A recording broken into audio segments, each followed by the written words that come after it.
ఉండి ఇన్ఛార్జ్ జిత్తుగా నాగరాజు గారు మాట్లాడకండి, ఎమ్మెల్సీ శ్రీనివాస గారు, సత్యనారాయణ గారు అందరూ కలిసి 2 సెట్ల నామినేషన్ని అనుకున్న టైంకి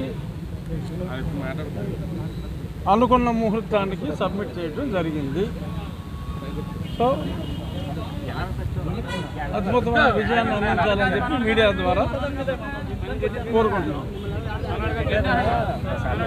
చాలామంది చాలా ఎదురు చూశారు. కొంతమంది రామరాజు గారు నేను విడివిడిగా ఉంటామని, కలిసే ఉన్నాము, కలిసే ఉంటాం, ముందు కూడా కలిసే ఉన్నాం. మాట్లాడకండి, కష్టపడి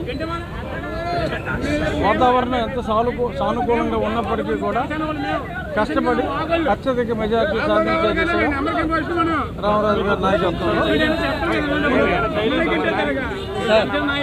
ఇప్పుడు మొన్న పీవీఎల్ గారు ఇక్కడ నామినేషన్ వేస్తా కంచుకోట బద్దలు కొడతారని విలేకరులు అడిగిన ప్రశ్నకి ఆల్రెడీ 3 వ్యక్తులు వచ్చి వాళ్ళ కోట వాళ్ళే పగల కొట్టేసుకున్నారు, ఇంకా మేము పగల కొట్టేది ఏముంది, మాదే గెలుపు అని చెప్పేసి ఆయన మొన్న ప్రెస్ మీట్లో చెప్పారు. సో ఇప్పుడు ఆయన ఓటమి అంగీకరించినట్టే కదా, కోట బదులు కొట్టలేదు కదా.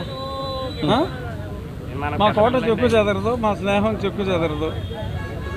పక్క వాళ్ళు కొట్టుకుంటారని బాగుపడదామని చూసేవాళ్ళు ఎప్పుడు మన లోకల్ భాషలో చెప్తే బాగోదు కాబట్టి అంతే. కొండేపూడి ఒకసారి తిరుపతి వెళ్ళి వచ్చేస్తాను. రేపు వెళ్ళి వచ్చిన వెంటనే కార్యక్రమం ఆల్రెడీ మా ప్రచారం అంతా మా రామరాజు గారు చేసేసారు, ఇంటింటికి తిరిగారు. అందరూ సైకిల్ చేసాం ప్రచారం, అదే ప్రచారం సైకిల్.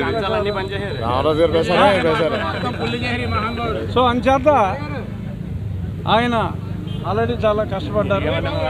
ఇద్దరు కలిసి మళ్ళీ కష్టపడతాం. ఇంటింటికి ప్రచారం, సూపర్ 6 అన్నీ కూడా రామరాజు గారు క్లియర్గా అందరికీ గత 6-8 నెలలుగా ఎక్స్ప్లెయిన్ చేయడం జరిగింది. సో వీలైనన్ని స్ట్రీట్ కార్నర్ మీటింగ్లు, సమయం తక్కువ ఉంది కాబట్టి వీలైనన్ని స్ట్రీట్ కార్నర్ మీటింగులు చేయటం. మా ఇంట్లో వాళ్ళందరూ కూడా ప్రచారంలో పాల్గొంటారు. నా కుమారుడు సెపరేట్గా, కుమార్తె సెపరేట్గా, నా వైఫ్ సెపరేట్గా, వాళ్ళు డోర్ టు డోర్ వాళ్ళ ప్రచారం ఉంటుంది. అలాగే మా ప్రచారం కూడా. ఈయనంటే ఎంపీ కదా, ఆరూరులో తిరగాలి. సో ఇక్కడ ఉన్నప్పుడు ఈయన ఇక్కడ ఉంటాడు. మా ప్రచారం స్పీడ్గా మీడియా ముందు ఏం మాట్లాడుకుంటాం, బాగోదు కదా. వస్తే ఆహ్వానిస్తారండి. శివరామరాజు గారు కూడా కలిసి వస్తారని మా ఆశాభావం. ఎందుకంటే మాతృ సంస్థతోనే ఉంటారనేది మా ఆశాభావం. వేరే సంస్థకి వెళ్ళరని అనుకుంటున్నాను.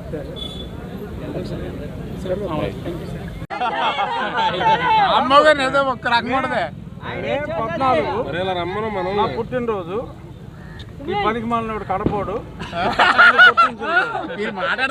అదే మే 14వ తారీఖు, అంటే 13 రిజల్ట్స్ సర్వేలు అన్నీ వాడికి వస్తాయి. 14వ తారీఖు ఇంకా వాడు కొంపలోంచి బయటికి రాడు. ఆ సర్వే రిపోర్ట్స్, పోస్ట్ పోల్ సర్వేలు వస్తాయి. పోస్ట్ పోల్ సర్వేలు వస్తాయి. ఆ రోజే వాడు ఇంట్లోంచి తాడేపల్లి ఇంట్లోంచి బయటికి రాడు. అంతవరకు చెప్తా. ఇది మన గోదావరి జిల్లాల పౌరుషానికి, పులివెందులోడి అహంకారానికి జరుగుతున్న యుద్ధం. మనం అందరం సిద్ధమే అంటాడు, అది కాదు. సిద్ధమా కాదు, సిద్ధం. యుద్ధానికి రాగొట్టేయడానికి, పులివెందులోడిపై యుద్ధానికి గోదావరి జిల్లాల అల్లూరి స్ఫూర్తితో గోదావరి జిల్లాల వాళ్ళందరూ కూడా సిద్ధం. సో మన యాసనే, మన భాషని విమర్శిస్తున్నారు వాళ్ళు. గోదావరి